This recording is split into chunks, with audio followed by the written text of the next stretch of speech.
Olá, eu sou a professora Elaine Moraes e esta é a disciplina Morfologia da Língua Portuguesa. Chegamos ao último módulo, que diz respeito à implicação para o ensino de línguas. Neste módulo, a nossa primeira unidade diz respeito a um ponto que é muito importante, muito abordado na educação básica, sobretudo, que é a classificação de palavras na língua portuguesa.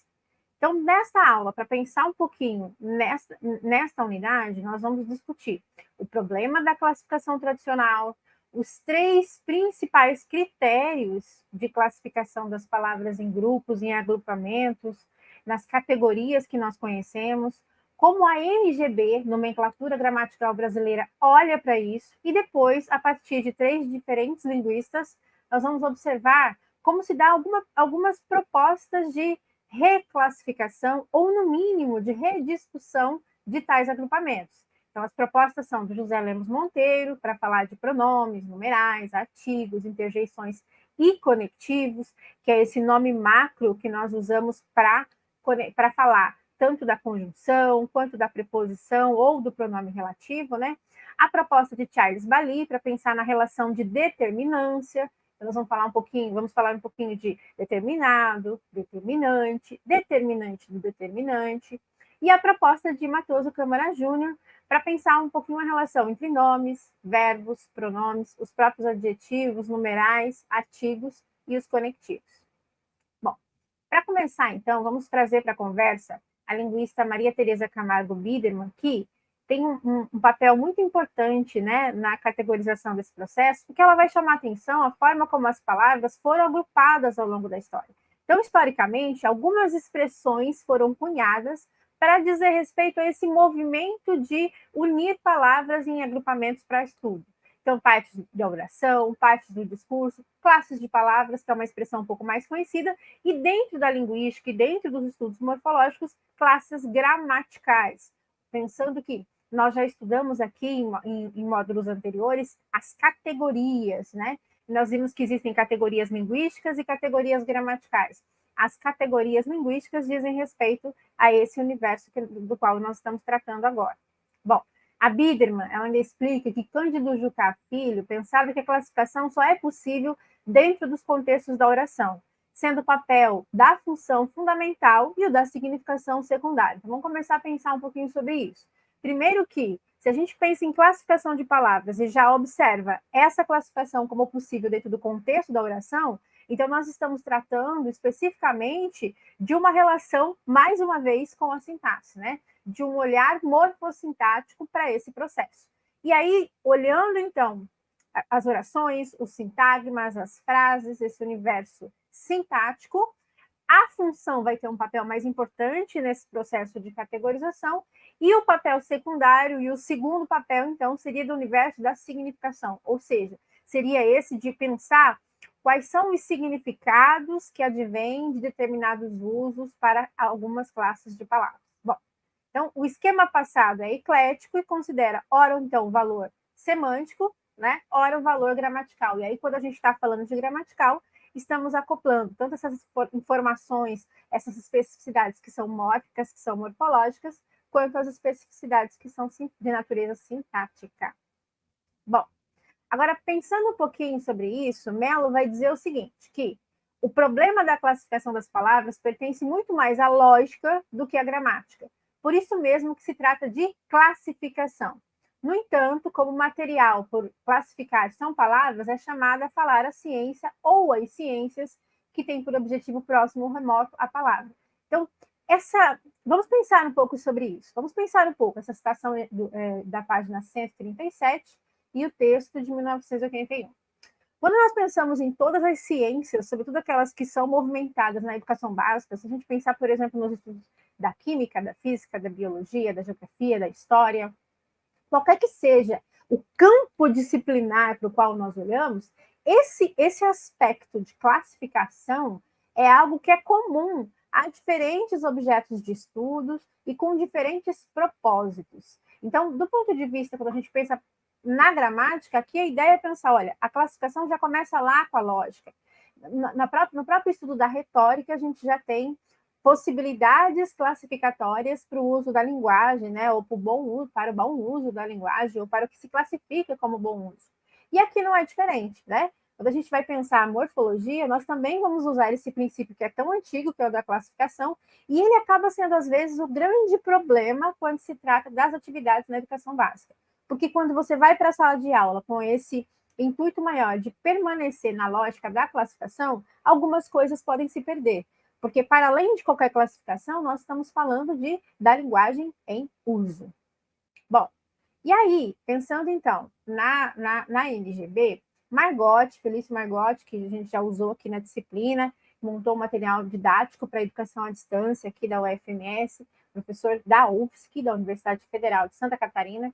Ele vai chamar atenção para uma questão importante, que as classes de palavras, então também conhecidas como partes do discurso ou categorias lexicais, então mais uma expressão aí para esse rol de sinônimos que são possíveis quando a gente fala desse agrupamento, podem ser definidas com base em critérios morfológicos, então, entre parênteses, as propriedades formais, então, o critério, a gente já começa a falar aqui da existência de critérios. Quando o critério para a classificação de uma palavra ele é morfológico, então ele vai levar em conta propriedades formais. E, claro, quando a gente fala das propriedades formais, vamos nos lembrar dos outros módulos e das outras unidades de estudo. Nós estamos falando dos morfemas, das relações entre eles, nós estamos falando, sim, do agrupamento dessas palavras, de características e especificidades que são próprias a esse universo que é mórfico, né? Continuando, então, critérios morfológicos, critérios sintáticos, e aí ele explica, né, entre parênteses, a função na sentença. Aliás, a gente vai ver que o outro nome para o critério sintático é funcional, né? E critérios semânticos, e como eu tenho falado aqui, dizem respeito ao significado. Essa é uma citação da página 139, o texto é do ano de 2008. Bom, e aí o próprio Margot vai trazer aqui uma recapitulação de quais são, então, as classes de palavras tradicionais segundo a NGB. E aí nós temos as chamadas classes variáveis, substantivo, adjetivo, verbo, pronome, numeral e artigo. Aqui, né, nessa imagem, é um print da página 142, eu quero destacar um elemento importante, que é assim, quando a gente fala de variáveis, nós estamos necessariamente pensando naquele campo da flexão. E nós vimos dentro das categorias linguísticas, né, que nós temos lá as categorias nominais, por exemplo, de gênero e número, que se dão pela flexão, e são categorias que perpassam o substantivo, o adjetivo, os pronomes, os numerais e os artigos. Bom, e nós temos as categorias verbais, né, que são número, pessoa, tempo e modo, que vão perpassar, então, a classe dos verbos. E aí, claro, separando das variáveis, invariáveis, aquelas classes de palavras que não necessariamente passam pelo processo de flexão. A gente vai pensar um pouquinho nesse universo. Os advérbios, as preposições e conjunções, que são os conectivos dos quais eu falei, e a interjeição, que é um caso totalmente à parte, porque quando se vai a fundo no estudo da interjeição, ela, como uma espécie de palavra-frase, pode ser até uma sentença inteira. Ai, meu Deus do céu, por exemplo, que, dependendo de como ela é constituída, vai ter traços, né? Traços de flexão em uma das palavras que compõem essa expressão inteira, mas a expressão inteira é entendida como invariável. Bom, pensando então esses três critérios, o Matoso Câmara também vai falar da especificidade de cada critério, e na sequência ele vai propor uma reorganização desses critérios. Então, o primeiro seria semântico. Pensando no critério semântico, que leva à noção de significado, então os vocábulos significam do ponto de vista do universo biosocial que se incorpora na língua, né? Citação da página 77, e esse texto é de 1982.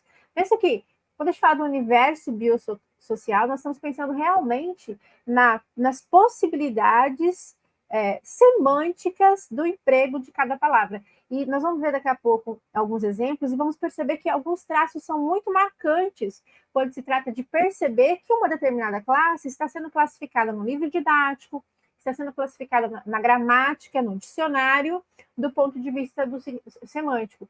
Então, por exemplo, a gente vai dizer que uma classe de palavras designa alguma coisa, ou ela exprime alguma coisa. Ou seja, no modo de definir essa classe de palavras, a gente já vai acionar esse universo biosocial. Então, a forma como essa classe contribui para a produção de significados. Bom, esse é um ponto. O segundo critério, que é o mórfico, também chamado de morfológico, formal, ele se baseia em propriedades de forma gramatical. Só que a gente viu que não são quaisquer propriedades, são propriedades ligadas àquelas categorias gramaticais que nós estudamos a partir das diferentes classes, né? E o critério chamado funcional ou sintático diz respeito à função ou papel que cabe ao vocábulo na sentença. Isso aqui é muito importante para a gente começar a pensar, sobretudo nos livros didáticos. Quando chegamos lá na educação básica e adotou-se um determinado material, seja ele uma apostila, um livro especificamente, algum dicionário, uma gramática, né? Escolas que adotam gramáticas. Qualquer que seja esse universo de material didático que é escolhido, quando ele vai recuperar as classes de palavras, o que a gente precisa observar, né? Quais são as definições que são apresentadas? Essas definições, elas são apresentadas de modo isolado, né? Na próxima unidade, a gente vai avançar um pouquinho na discussão sobre a prática de análise linguística, que é quando a gente vai pensar o uso, então, de toda essa estrutura morfológica, ou se fosse no âmbito da fonética e fonologia, ou no âmbito da sintaxe, de toda essa estrutura da língua, pensando enquanto reflexão, enquanto possibilidade real de uso e de reflexão de estudantes diferenciados nos mais diversos contextos, né? Bom, quando a gente for conversar sobre isso, nós vamos observar o seguinte, que no livro didático, a definição de uma classe de palavras, ela vem isolada, ela é problematizada, contextualizada, há exemplos concretos que vão permitir, né, às turmas a reflexão sobre isso e a ressignificação. Por que isso é importante? Porque, afinal de contas, se você fizer um exercício clássico, né, muito comum, de pegar a definição de qualquer que seja a classe, sei lá, substantivo, de diferentes locais, se você levar para a sala de aula, você vai observar que, dependendo da forma como nós abordamos, o estudante, a estudante não consegue identificar que aquela definição ainda diz respeito à mesma classe de palavras, porque há naturezas diversas de mostrar o funcionamento dessa classe de palavras. E a gente pode, sobretudo, defini-la por um critério que é semântico, que é mórfico, que é funcional, ou os três concomitantemente, né? Então, isso que eu quero começar a chamar a atenção aqui neste módulo. Então, exemplo aqui, peguei um exemplo clássico, misturei formas de definir tradicionais quando se trata de chamar atenção para o substantivo. Então, o substantivo é a classe de palavras que designam todo tipo de ser, como as pessoas, as coisas, os animais, as divindades, etc. Veja, eu já separei por cores para a gente observar um pouquinho. Aqui na cor laranja, com essa palavrinha-chave designa, chamar atenção para esse potencial de designação dos substantivos já é fazer uma classificação que é do ponto de vista semântico. Então, muitas vezes, a forma como ele vai ser definido nos materiais é pensando no significado que tem um substantivo qualquer. Então, esse potencial de designar todos esses diferenciais. Na sequência, a gente tem aqui, é variável. Eu poderia, inclusive, parar aqui para a gente explorar, mas veja que há uma complementação, assumindo as categorias gramaticais de gênero, masculino e feminino, e número singular e plural. Observe que é variável. Eu poderia, continuando, né? É variável. Eu poderia parar aqui e já fazer uma exploração, mas ainda há uma caracterização, assumindo as categorias gramaticais de gênero, masculino e feminino, e número singular e plural. Aqui nós temos uma caracterização do substantivo sob que ótica? A ótica morfológica, mórfica, porque há uma referência explícita a esse comportamento formal que diz respeito ao universo mórfico das palavras, que é esse potencial da categoria linguística de gênero, que se dá pela flexão, e de número. E na sequência, isso em verde. E em azul, eu deixei destacado a sequência. Nas frases, olha só a contextualização. Funciona como uma espécie de suporte ao qual se associam outras palavras de natureza modificadora. Aqui, a gente tem a clássica definição de natureza sintática ou funcional. A própria palavrinha-chave funciona já nos remete a isso. E por que isso acontece? Porque aqui nós já estamos falando do papel do substantivo num contexto maior, no contexto frasal, sintagmático, e observando que quando ele está junto de outras palavras, ele tem esse potencial de funcionar como suporte. Como se estuda isso? O suporte é chamado normalmente de núcleo, ao qual se associam outras palavras. E, claro, essas outras palavras com uma característica modificadora, com esse potencial caracterizador. Para a gente pensar um pouquinho como funciona isso, no exemplo 2, então o exemplo 1 é um exemplo tradicional de classificação dessa classe de palavras, o substantivo. No exemplo 2, eu deixei uma frase, e mesmo a gente não estando dentro de um texto maior, para a gente pensar um pouquinho. A estudante aprovada no vestibular continua animada. Veja, estudante aqui é um dos substantivos mobilizados no contexto aqui desta frase, né? Deste exemplo 2.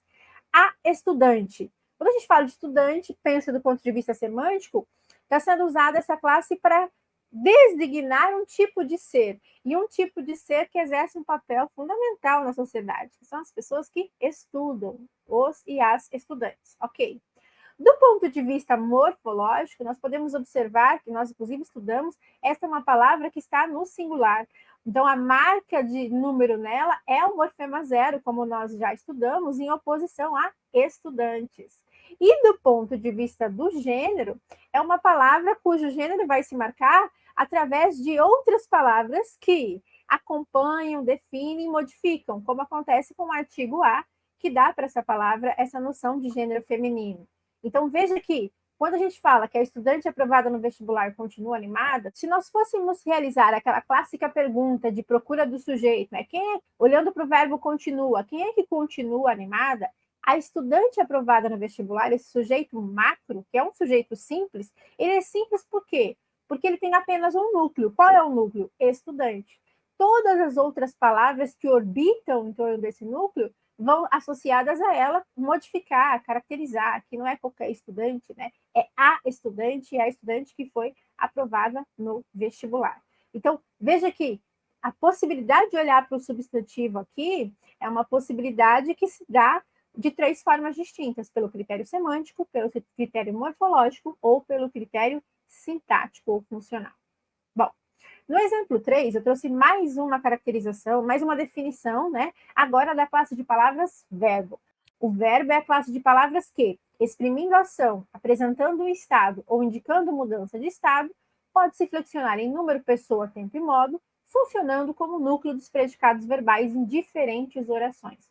Quero chamar a atenção para isso, que eu deixei inclusive nas atividades de check-out, né? Uma lista de definições para que você possa refletir sobre isso e fazer e identificar como se dá essa organização, essa organicidade. Aqui, nós temos novamente um caso em que há 3 critérios movimentados para a classificação das palavras. Mas eu quero destacar que as definições podem estar isoladas. Você pode encontrar em um livro didático apenas o caráter sintático funcionando ali para a definição de uma classe de palavras, ou morfológico, e assim por diante. E é perceber isso que vai dar para a professora, para o professor, para o profissional de educação, essa possibilidade de ampliar e de mostrar essas diferenças, abordar essas diferenças de forma a aumentar o escopo deste e desta estudante que já trabalham, que já operam, que já mobilizam as classes de palavras desde o início, né? O desenvolvimento da fala ou mesmo da sinalização, no caso da Libras. Então, aqui nessa definição, no exemplo 3, verbo é a classe de palavras que, exprimindo a ação, essa também é uma palavra, assim como designar, designando, que é bem chave pelo critério semântico. Exprimindo a ação, apresentando um estado ou indicando mudança de estado, vou parar aqui. Aqui nós temos em azul destacado, né? A parte semântica, enquanto um critério de classificação dessas palavras. Nós poderíamos desconstruir e ver que o verbo não só exprime ações, não só apresenta um estado, mudança de estado, tudo bem.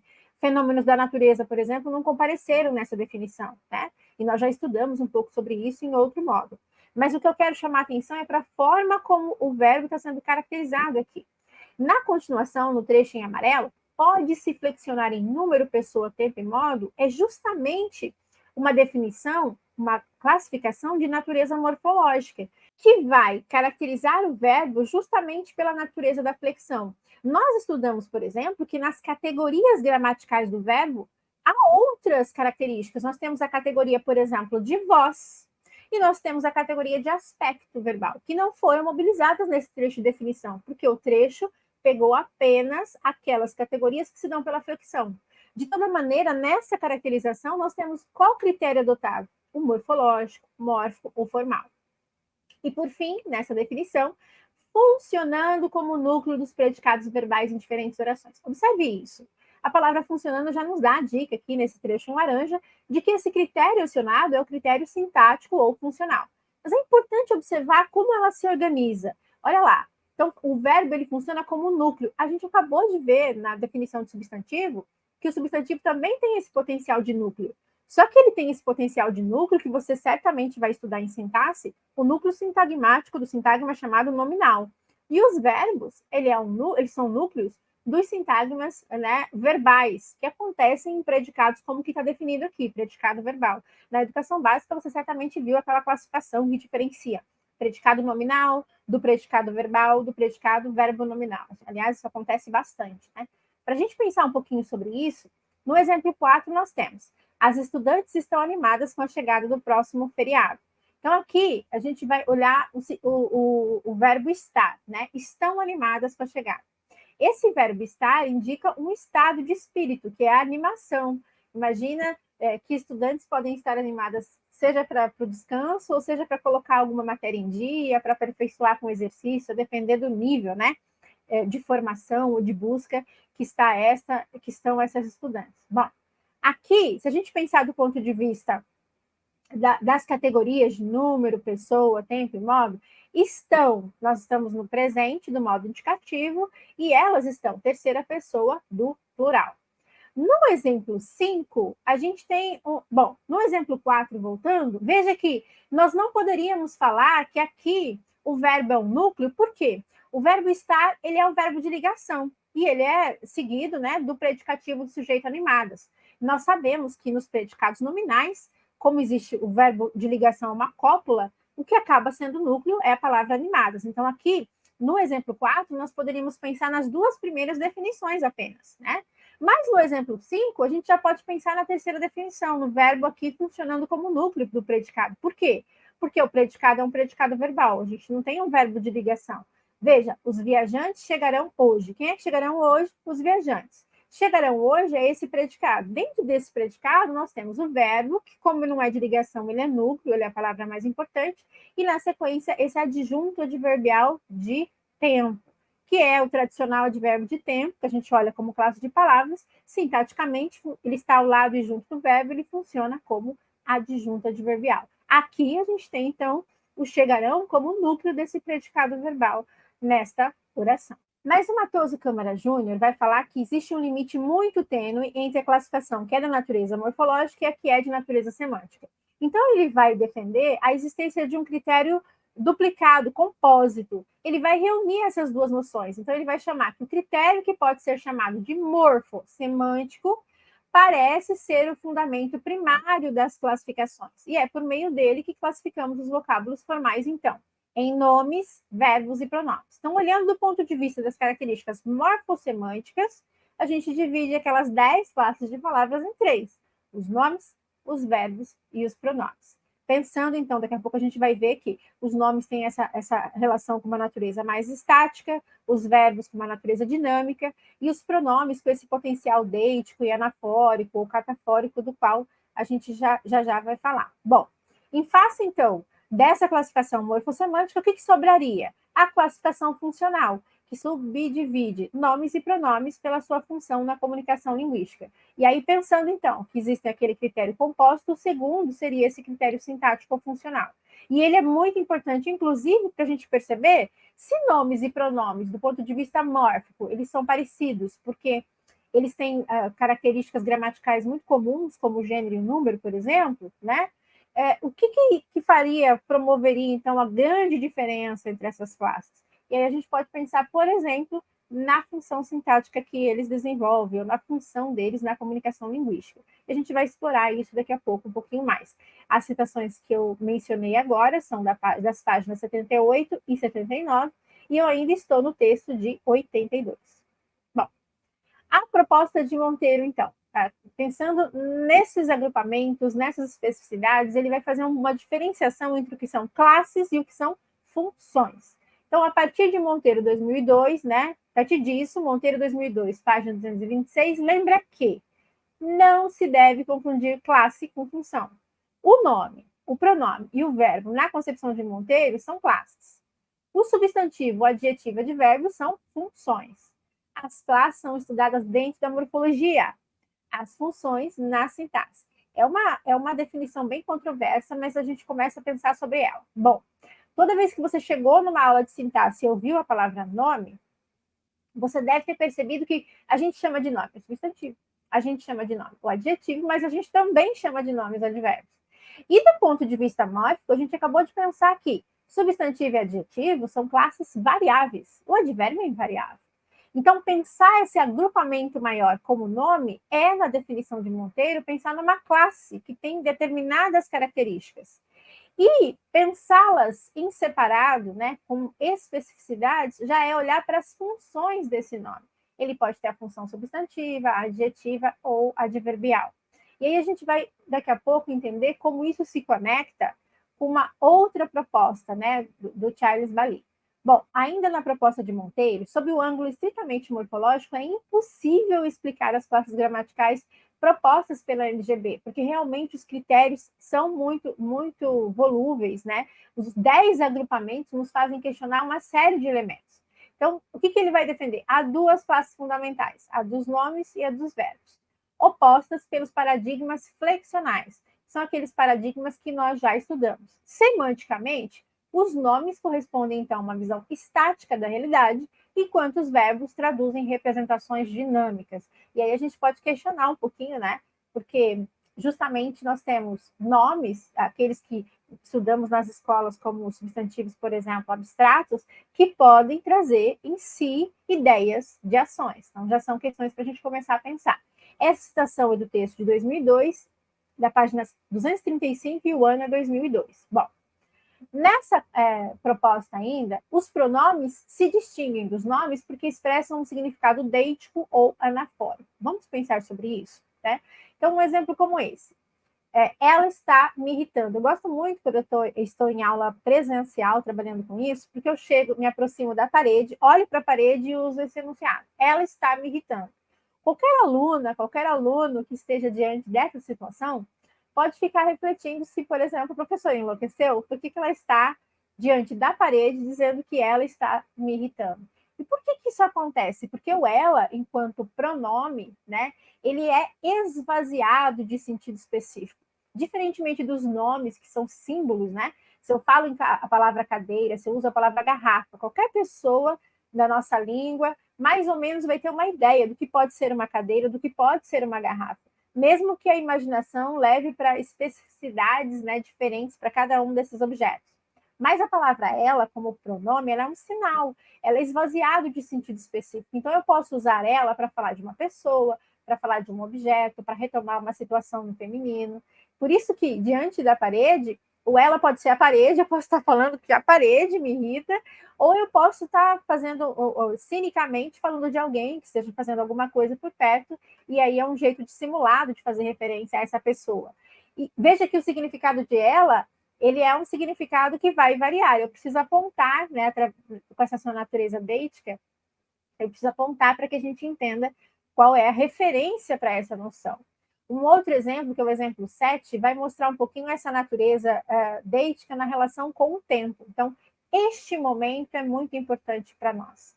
Imagine que eu estou falando do encerramento de uma disciplina de morfologia num curso de formação docente, né? Num curso de letras. Então, este momento é muito importante para nós. O este, primeira pessoa do pronome demonstrativo, ele tem essa possibilidade, esse potencial de fazer referência ao tempo presente, que é o tempo do falante, o tempo do momento da fala. Assim como a primeira pessoa tem também este potencial de fazer referência espacial, este fone de ouvido, em referência a alguma coisa que está próximo da falante no momento, né? E no exemplo 8, solidariedade e consciência ambiental. É disso que precisamos. Imaginem que nós estejamos falando de um momento muito delicado que tem vivido o povo, né, do Rio Grande do Sul, em função do que aconteceu, né, climaticamente, e aí em referência a toda a solidariedade que tem sido manifestada por brasileiras e brasileiros na junção de donativos, né, de força de trabalho para ajudar na reconstrução, né, do Estado, e eu solto um enunciado como este: solidariedade e consciência ambiental. É disso que precisamos. O disso, que é o pronome demonstrativo de terceira pessoa, né, que inclusive é a forma neutra, isso, isto e aquilo são as formas neutras, são as formas onde não se aplica, por exemplo, a noção de gênero. Aqui, o disso, que está composto, né, gente, com a preposição de, está retomando o quê? Solidariedade e consciência ambiental. Então, a significação disso é uma significação anafórica. Por quê? Porque dentro do texto a gente está voltando, ele está retomando outros substantivos que já foram citados. Eu poderia ter criado um exemplo de catáfora, por exemplo, né, em que o pronome antecede a referência. Há um texto do qual eu gosto muito, que circula bastante em exercícios, sobretudo de preparação para os vestibulares, para os concursos públicos, que é alguma coisa do tipo, ele chegou e veio bravo, como título de uma matéria. Observe que o ele chegou e veio bravo, ele é um pronome pessoal do caso reto. Já começar com esse pronome é criar uma relação catafórica, porque primeiro você usa o pronome, e aí a pessoa vai ter que ler o texto inteiro para entender que se trata do Elminho e das relações, né, catastróficas que ele desenvolve.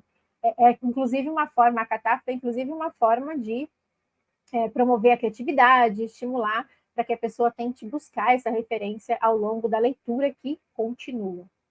Bom, ainda na proposta de Monteiro, os numerais fazem parte também da classe dos nomes e assim podem ser de natureza substantiva ou de natureza adjetiva. Então, no exemplo 9, 3 é o limite de tentativas permitidas para os exercícios de Libras.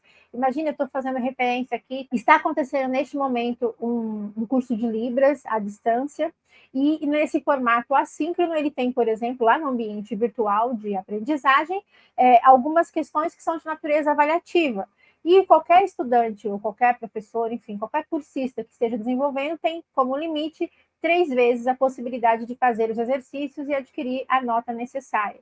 Então, aqui, o número 3, o numeral 3, ele, na verdade, funciona como nome, não é à toa, né, de que ele funciona aqui no lugar de sujeito. Qual que é o limite? Quem ou que é o limite de tentativas permitidas para o exercício de Libras? 3. Só que, ao mesmo tempo, ele se a gente for pensar, ele tem essa natureza substantiva, tanto que ele poderia ser substituído por qualquer substantivo aqui. Bom, os artigos. Já os artigos são pronomes sempre em função adjetiva. É muito importante pensar, porque se a gente vai filologicamente voltar no tempo, observaremos que os artigos, eles vêm, né, dos pronomes. E aí aqui, a gente tem no exemplo 10, o seguinte enunciado: os ciclistas sempre animam este local. Observe que os ciclistas, esse artigo definido, ele tem função adjetiva, porque, afinal de contas, ele acompanha e define, né, esse substantivo ciclista, e, ao mesmo tempo, como ele acompanha e define, a gente sabe que ele vai concordar com os ciclistas, então ele está aqui no plural, né, promovendo essa concordância através da flexão de número, e, de certa maneira, ele poderia ser substituído por um pronome. Poderia, por exemplo, dizer: estes ciclistas sempre animam este local. Bom, as interjeições. As interjeições não são palavras, porém frases de situação. Monteiro, quando diz isso, que na página 235, o texto é de 2002 ainda, ele está fazendo referência a uma coisa que eu já mencionei há pouco, que é a interjeição como palavra-frase. Porque é isso, eu posso ter na interjeição de uma palavra única, isolada, né? Nós vimos um pouquinho como que isso acontece, né? Por exemplo, nos nomes atemáticos, né, as palavras monomorfêmicas, em outros módulos que tem um único morfema, às vezes uma única palavra ou um único morfema já dá toda a comunicação que é de natureza frasal. E às vezes a gente tem um sintagma muito maior. No exemplo na tela, eu coloquei, inclusive, com o travessãozinho, né, o ai e a exclamação, mas vamos pensar sobre isso, porque palavra, frase e outra forma de definir as interjeições que a gente vai estudar é esse potencial que ela tem de grito reflexo. Porque se você for procurar as definições de interjeição, são palavras que são mobilizadas para exprimir emoções, né, de maneiras diferentes. Mas, geralmente, por que grito reflexo? Porque elas surgem automaticamente. Então, eu gosto de brincar e dizer o seguinte: se você vai pisar no meu pé, e imagine que meu pé está machucado, estou com uma unha encravada horrível, e você chega e pisa no meu pé. Eu não vou falar assim: agora eu vou dizer ai, ai, né? Diretamente, ai, né? O grito, ele surge para exprimir essa emoção. Acontece muito também no trânsito com outras interjeições, mas por isso que há muita controvérsia de pensar que a interjeição é uma classe de palavras, dada essa natureza que é muito mais enunciativa e que pode ser de um sintagma muito maior do que uma palavra isolada. Bom, Ainda na proposta do Monteiro, nós temos os conectivos, e eles podem subordinar palavras, preposições ou orações, né, conjunções, e podem também relacionar elementos de mesma função.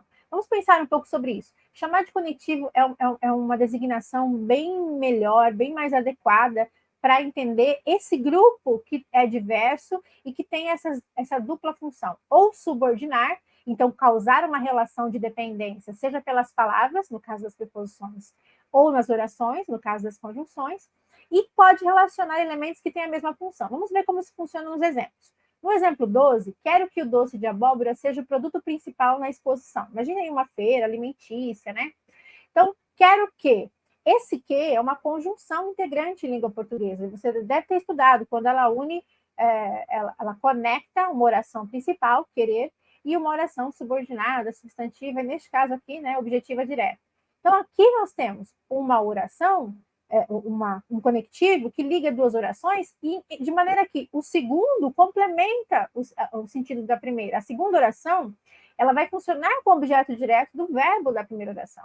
Há uma relação de subordinação aqui. Já no exemplo 13, as frutas e os legumes têm sido negligenciados na alimentação da população, nós temos um enunciado bem triste, né, de algo que realmente nós temos vivido, e quando a gente pergunta quem é que tem sido negligenciados na alimentação da população, a resposta, as frutas e os legumes, é uma resposta promovida por um sujeito composto, né, dois núcleos, frutas e legumes. E o que está unindo esses dois núcleos, que têm a mesma função sintática, é a conjunção aditiva e, né, esse conectivo. Eu poderia, inclusive, ter olhado para o exemplo 12, para a expressão doce de abóbora, para pensar um pouquinho, então, na preposição de. Então, assim, é qualquer doce que precisa ser esse produto principal? Não, é o doce de abóbora. Bom, Charles Bailey vai fazer uma especificação que é de uma natureza sintática muito mais forte, muito mais marcada.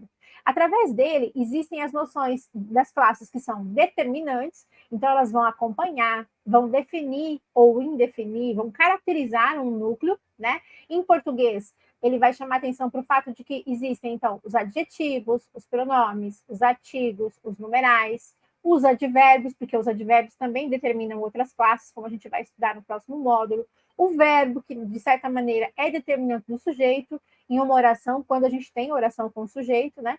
E aí o exemplo 14 é: a boa e caridosa senhora entregou os donativos à creche. Observe que quem é que entregou os donativos à creche? A boa e caridosa senhora. Senhora é núcleo. O que é determinante? O que está caracterizando essa senhora? O artigo A e os adjetivos boa e caridosa. Se a gente pensar na próxima classificação do Bailey, que é determinado, eu usei o mesmo exemplo, só chamei de 15 porque o destaque aqui é outro. Mas o determinado são essas palavras núcleo, são essas palavras que são determinadas pelos determinantes. A classe por excelência, nesse caso, é o substantivo. Então, a boa e caridosa senhora. Senhora, aqui como núcleo, é o que a gente chama de determinado. E o determinante do determinante são essas palavras que vão caracterizar um outro elemento que já é determinante também, mas de outro elemento determinado. Vamos ver como isso funciona, né? Aqui a gente está falando especificamente da classe dos advérbios. Então, observe que cheguei muito tarde. Aqui nós temos um predicado verbal, né? Cheguei, ele é um verbo. E aí, muito tarde, nós temos duas palavras de natureza adverbial. O muito e o tarde. O muito como de intensidade e o tarde de tempo. Mas eu não cheguei só tarde, mas muito tarde. Então, a gente pode observar como que muito está caracterizando um outro caracterizador. Então, é um determinante de determinante. Bom, a proposta do Matoso Câmara Júnior vai trazer alguns elementos que a gente já mobilizou aqui. O nome, como essa natureza estática, né, e sem variações temporais, já que as variações temporais elas são típicas dos verbos. Por quê? Porque os verbos podem expressar essa representação que é chamada de dinâmica ou processual da realidade. E para o Matoso Câmara, né, o pronome ele apenas deve situar-se, então, na representação de espaço e tempo. A citação que eu trouxe é do Margot, mas ele está fazendo referência à proposta do Matoso Câmara. Então, a gente pode pensar que em aquela cadeira estava aqui. Aquela, como esse pronome demonstrativo, que tem essa possibilidade de mostrar espacialmente que a cadeira está longe de quem fala. O estava, como essa relação que nós já vimos, que é um verbo que representa estado, mas que está conjugado no pretérito imperfeito do modo indicativo, então ele tem essa possibilidade de nos marcar um tempo no passado que teve certa duração e foi interrompida, e o aqui, que é essa palavra advérbio que a gente vai observar, né, nas leituras, que pode funcionar como um pronome adverbial, um advérbio pronominal, porque ele tem também essa natureza deítica, esse potencial de falar de algo que está próximo ao falante. Bom, aqui eu deixo uma citação do Matoso Câmara que vai retomar essa questão dos determinantes, dos quais a gente já viu, e quando ele vai falar dos numerais, ele vai demarcar mais uma vez a importância de a gente entender o numeral como pertencente, né, à classe dos nomes, sobretudo porque ele tem essa possibilidade de atuar, seja como substantivo como adjetivo. O Margot, nessa citação, ele vai dar o seguinte exemplo: 2 é bom e 3 é demais. Os nomes que traduzem ideias de números são substantivos. Já em tenho R$ 2 e 3 centavos, nós temos, então, os numerais, né, 2 e 3, com essa função adjetiva. Bom, em relação aos artigos, não há razão de considerar os artigos uma classe porque, vistos sob a perspectiva mórfica, comportam-se como os nomes, flexionam-se em gênero e número. Quanto à perspectiva sintática, são sempre adjetivos, subordinam-se a um substantivo. Quanto à perspectiva semântica, apresentam um significado de natureza idêntica, ou seja, são de fato pronomes, reforçando aquilo que a gente já viu, né? Então, um exemplo aqui, um homem é capaz de amar. Esse exemplo pode ser substituído por qualquer homem é capaz de amar. Então, nós temos o artigo indefinido sendo substituído por um pronome indefinido. Já sobre os conectivos, para a gente observar um pouco mais do que a gente já vinha falando, eles são, em princípio, na proposta de Matoso Câmara Júnior, morfemas gramaticais. Então, pertence ao mecanismo da língua, sem pressupor em si mesmo qualquer elemento de universo biosocial. Eles se afastam desse caráter mais semântico. E eles vão estabelecer entre dois ou mais termos o que a gente chama de conexão. Por isso que eles são chamados de conectivos. E aí a gente já viu um pouco como isso funciona, né? Nós temos a preposição, que é muito mais um elemento de subordinação de vocábulos, como no exemplo flor de campo, ou nós temos as conjunções que subordinam sentenças, então a flor do campo que foi recolhida. Aqui, o que foi mobilizado, diferentemente do caso anterior, não é conjunção integrante, mas pronome relativo. Como considerações finais, nesta unidade, vimos as complexidades que existem em torno dos critérios de agrupamento das palavras do português em classes, observando parte do seu funcionamento. Na próxima, olharemos para algumas dessas características sob o prisma do que se tem chamado na área por prática de análise linguística. Então, na próxima unidade é que nós vamos esmiuçar um pouco o que profissionais de educação podem desenvolver quando se trata de trabalhar com essa complexidade, sobretudo observando questões de uso e de produção de sentidos. Estas são as referências que foram mobilizadas, né, nesta aula. Vejo vocês na próxima unidade.